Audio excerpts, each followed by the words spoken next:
அனைவருக்கும் வணக்கம். கற்றலுக்கான மதிப்பீடு அப்படிங்கிற பாடப்பகுதியில் நம்ம ஒரு முக்கியமான தலைப்பை பற்றி பேச போகிறோம். இன்றைய கல்வி சூழலில் மதிப்பீட்டு கருவிகள் பயனுடையதா பயனுள்ளதா, அதுதான் இன்றைய தலைப்பு. மதிப்பீட்டு கருவிகள்னா என்ன? வகுப்பறை சூழலில் மாணவனா அது மதிப்பீடு செய்வதற்கு அது எந்த அளவுக்கு பயனுடையதாக இருக்குது, அதன் மூலமாக மாணவர்கள் பயனடைகிறாங்களா, இல்லை அதனால ஒரு பயனும் இல்லையா, சமுதாயத்திற்கு அதனால பயன் இருக்குதா, கல்வி சூழலில் அது எந்த அளவுக்கு பயனுடையதாக இருக்குது, இதை பற்றி தான் இன்றைக்கி நம்ம பார்க்க போகிறோம். அது எந்த அளவுக்கு பயனுடையது, எந்த அளவுக்கு பயனற்றது அப்படிங்கிறத பற்றின ஒரு சிறு விவாதம் தான் இன்னைக்கு நடக்குது. இன்னைக்கு நான் என்ன சொல்ல போறேன்னா, இன்றைய கல்வி சூழல் மதிப்பீட்டு கருவிகள் பயனுடையதா இல்லையான்னு சொல்லி கேட்டிருக்காங்க. மதிப்பீட்டு கருவிகள் வந்துட்டு பல வகை பண்ணுவாங்க. அது வந்து நான் எடுத்துக்கிட்டேன்னா தன் விவரங்கள், அதாவது சுய விவரக்குறிப்புன்னு சொல்லுவாங்க. இதில் எந்த அளவுக்கு பயனுடையதா இருக்கு பயனற்றதா இருக்குன்னு நான் சொல்ல போறேன்.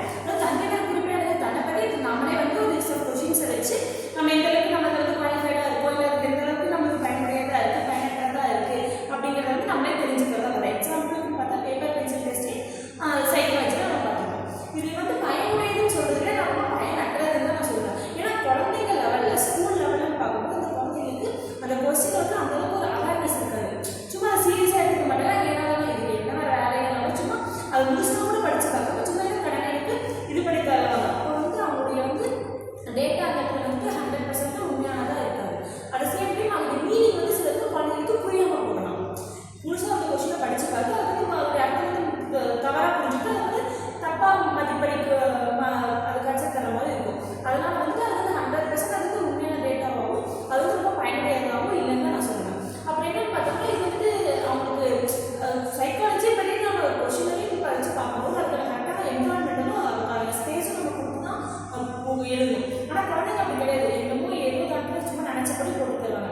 ஆனால் குழந்தைங்க லெவலில் வந்து அந்த இந்த கல்வி வந்து நான் பயனற்றதுன்னு தான் சொல்லுவேன். ஒரு ஹையர் எஜுகேஷன் இந்த பிஹெச்டி பண்ணுறேன், எம்டி பண்ணுறேன், இந்த மாதிரி பண்ணும்போது அவங்களுக்கு அது வந்து ஃபுல் அவேர்னஸ் இருக்கும். ஸோ வந்து ப்ராப்பராக படித்து அவங்க பண்ணுவாங்க. ஸோ அவங்ககிட்ட வந்து அந்த டூல் வந்துட்டு அந்த கல்வி அவங்களுக்கு பயனுடையதாக இருக்கணும். ஸ்கூல் லெவலில் குழந்தைங்களுக்கு வந்து இது பயனற்றதுன்னு நான் வந்து சொல்லுவேன். தேங்க்யூ.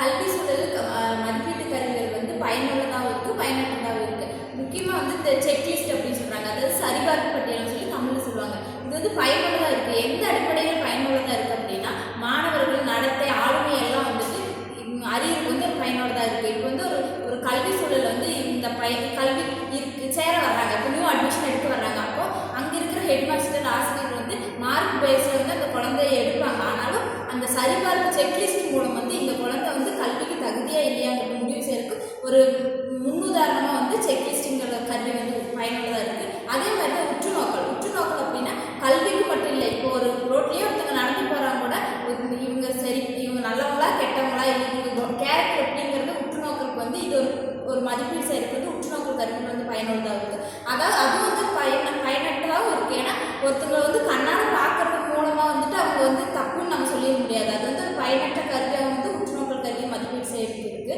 அதே மாதிரி தர அளவுகோல் அப்படிங்கிறது வந்து நம்ம இப்போ ஏபிசி அப்படிங்கிற தர அடிப்படையில் வந்து பிரிக்கலாம் அவங்கள. ஆனால் அது பயனுள்ளதாக இருக்கும்.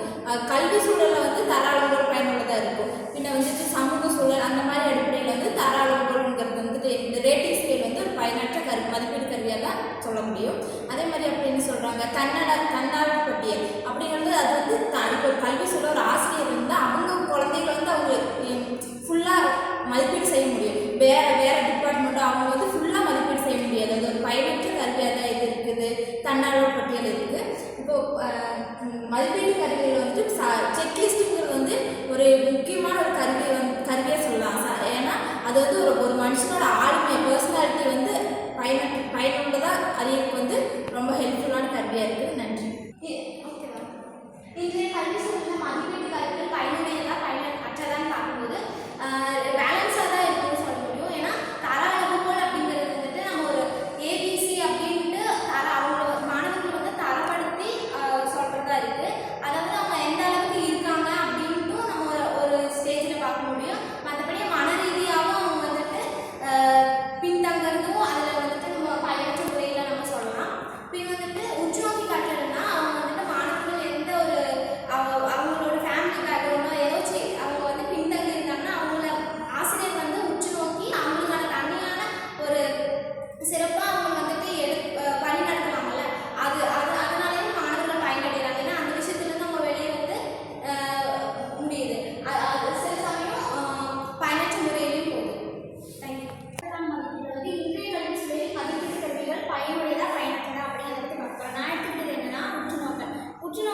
தெரியாத ஒருத்தர் வந்துட்டு இந்த மதிப்பீட்டு கருவியை பயன்படுத்தி மாணவருடைய திறனையோ கற்றல் அடைவையோ மதிப்பீடு செய்யும்பொழுது அது வந்து பயனற்றதாக போயிடும். எனவே நம்ம வந்துட்டு மதிப்பீட்டு கருவிகளை நம்ம என்ன செய்யணும்னா மதிப்பீடு செய்யும்போது அதற்குரிய பயிற்சி அதை எப்படி பயன்படுத்த